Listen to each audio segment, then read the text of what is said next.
I woke up knowing two things at once: my body wasn't going anywhere, and my baby needed someone who could. The nurse had already adjusted my IV when I asked to borrow a phone charger. She didn't ask why. People in hospitals learn quickly which questions don't need answers. My 6-week-old son was at home with a neighbor who'd agreed to stay for the afternoon. I'd promised I'd be back by night. Then the accident happened. Then the scan. Then the word, observation, which sounded calm until you realized it meant wait and see. I called my parents because that's what I'd always done when something cracked open. Not for comfort. For logistics. My mother listened quietly. My father cleared his throat the way he did when a conversation was about to narrow. "We can't," she said. "We already made plans." "For what?" I asked, though I already knew. "Your sister's cruise," my father said. "She leaves tomorrow. We're watching her place. You know how she gets anxious." I stared at the ceiling tile with the faint brown water stain shaped like a continent. My son's face floated behind it, unfocused but persistent. "She's in the Caribbean," I said. "I'm in a hospital bed." There was a pause. "Not the heavy kind, the ordinary kind. Your sister never has these emergencies," my mother said. Not cruelly, just factually. Like this explained the whole architecture of the family.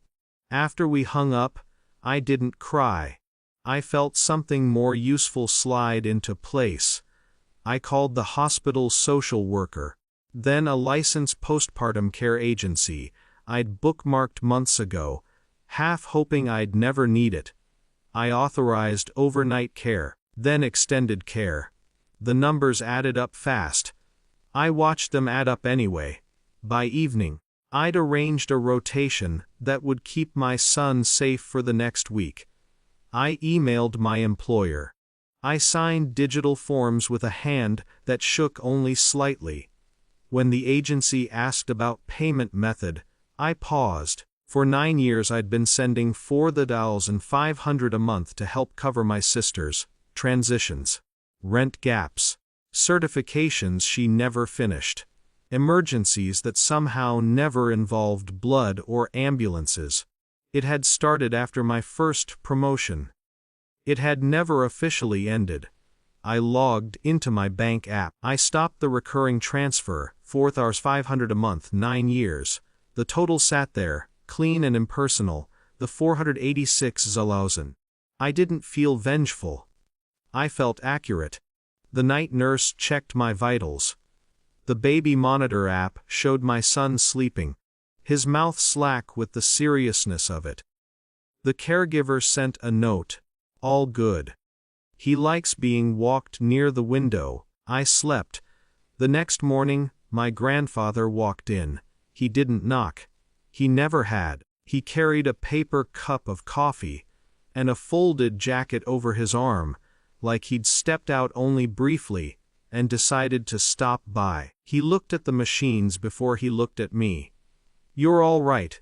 he asked. "I will be." He nodded. Sat. Took a sip. "I talked to your mother," he said. "She's busy." I waited. She told me why. He didn't raise his voice.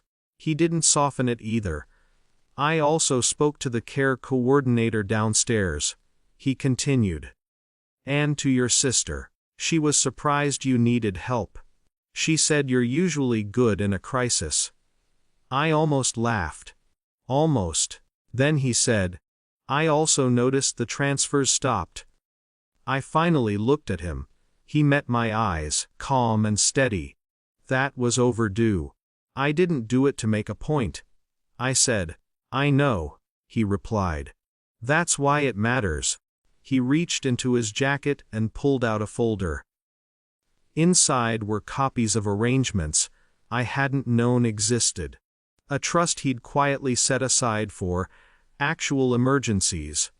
A note designating temporary guardianship support if needed. His signature was firm.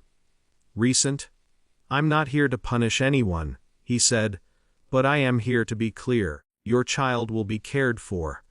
You will recover. And the family finances will reflect reality, not habit. There it was. The shift. No argument.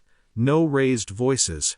Just gravity relocating. My parents didn't come that day. Or the next. They called eventually, confused, then defensive, then careful. I kept the conversations short.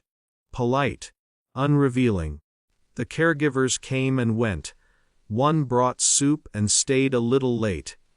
Another left a note about how alert my son was. A nurse adjusted my pillow without being asked. When I was discharged, my grandfather drove me home. He installed the car seat himself, hands steady, movements practiced. You don't owe anyone access to your endurance, he said as he tightened the final strap. At home, the baby slept against my chest. The house was quiet, but not empty. I didn't feel victorious. I felt lighter in a specific, measurable way. Like something heavy had finally been set down where it belonged. Family, I understood now, wasn't who explained your emergencies away. It was who adjusted their schedule when you couldn't move. I closed my eyes. My son breathed. And for the first time since the accident, nothing was waiting to be justified.